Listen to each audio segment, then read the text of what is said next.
आयोग अध्यक्ष गौरीशंकर बिसेन ने मतदाताओं का जताया आभार। सरेखा ओवरब्रिज का शीघ्र होगा टेंडर।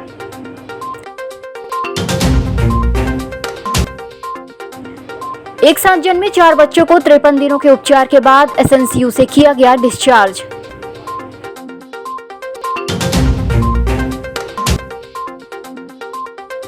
और नाबालिग से दुष्कर्म करने वाले आरोपी को न्यायालय द्वारा आजीवन कारावास।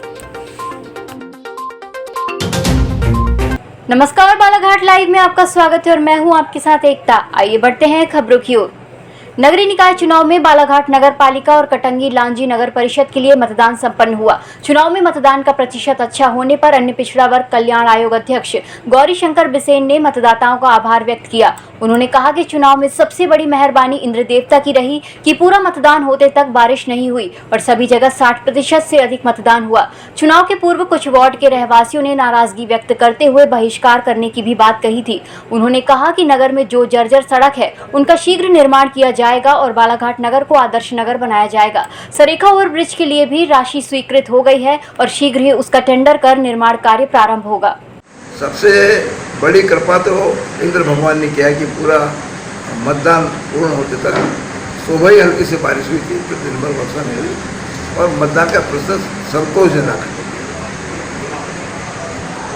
पूर्ण रूप से आंकड़े नहीं आए, वास्तविक आंकड़े क्या है, लेकिन मैं समझता हूँ 50% से ऊपर ही मतदान है।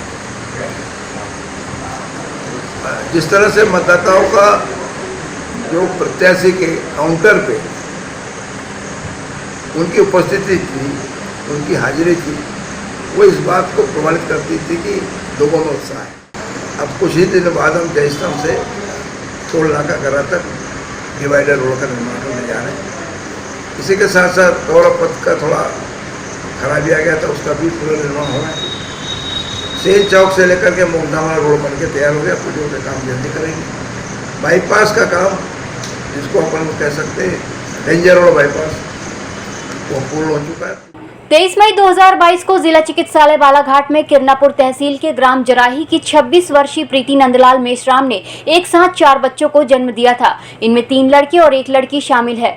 जन्म के समय इन शिशुओं की हालत बहुत नाजुक थी और उनका जीवित रह पाना मुश्किल लग रहा था, लेकिन 14 जुलाई 2022 को 53 दिनों के उपचार के बाद स्वस्थ होने पर जिला चिकित्सालय बालाघाट की गहन शिशु चिकित्सा इकाई एसएनसीयू से इन शिशुओं को डिस्चार्ज कर दिया गया। शिशु रोग विशेषज्ञ डॉक्टर नीलय जैन के नेतृत्व में डॉक्टर सुधा जैन, डॉक्टर ज्योत्सना मेश्राम और एसएनसीयू की पूरी टीम ने अथक परिश्रम कर इन चारों शिशुओं को नया जीवन दिया है। एक साथ 4 बच्चों के जन्म लेने और उनके जीवित रहने का ये बालाघाट जिले में अपनी तरह का पहला मामला है। मैडम आप लोग भी आ जाइए। सब लोग आ जाओ, स्टाफ सब आ जाओ ना, सारा स्टाफ आ जाओ। इन्हीं को बुला लो, कहाँ है वहाँ पे एक पीछे वाले को। माननीय विशेष न्यायाधीश पॉक्सो एक्ट मनोज कुमार तिवारी की अदालत ने थाना चांगोटोला के आरोपी सुरेंद्र पिता कपूर चंद उइके निवासी ग्राम घुनाड़ी को धारा 376(2) एन भादवी में आजीवन कारावास और 10,000 रुपए की अर्थदंड से दंडित किया। इस संबंध में विमल सिंह सहायक जिला लोक अभियोजन अधिकारी ने जानकारी देते हुए बताया कि 7 जनवरी 2019 को फरियादी ने रिपोर्ट दर्ज कराई कि उसकी नाबालिग पुत्री अभियोक्त्री 5 जनवरी को सुबह 9:30 बजे घर से कहीं चली गई है। अभियोक्त्री को कोई अज्ञात व्यक्ति बहला फुसला कर ले गया है। दस्तयाब होने पर अभियोक्त्री ने पूछताछ के दौरान बताया कि आरोपी सुरेंद्र बहला फुसला कर शादी का झांसा देकर उसे अपने साथ कवर्धा छत्तीसगढ़ ले गया, जहां पर आरोपी ने कई बार उसके साथ बलात्कार किया। बालाघाट प्रदेश का प्रमुख धान उत्पादक जिला है, जहां धान बीज की व्यापक स्तर पर मांग बनी रहती है, जिसकी आड़ में नामचीन धान बीज विक्रय करने वाली कंपनियां और जिले के प्रमुख बीज विक्रेताओं की सांठगांठ से अमानक स्तर के धान बीज धड़ल्ले से बेच दिए गए। बीज निर्माता कंपनी और थोक बीज विक्रेताओं को जिले के कृषि विभाग के आला अफसरों का खुला संरक्षण मिला हुआ है। तभी विगत वर्षों से अमानक धान बीज बिक्री का सिलसिला बदस्तूर चलाया जा रहा है। कृषि विभाग के अधिकारियों द्वारा नामचीन कंपनियों और थोक बीज विक्रेताओं के यहाँ धान बीजों की सैंपलिंग नहीं की जाती, जबकि जिले में आवश्यक लाइसेंस लिए बिना किराना, कपड़ा दुकानों और जनरल स्टोर्स में धान बीज धड़ल्ले से बेचे गए।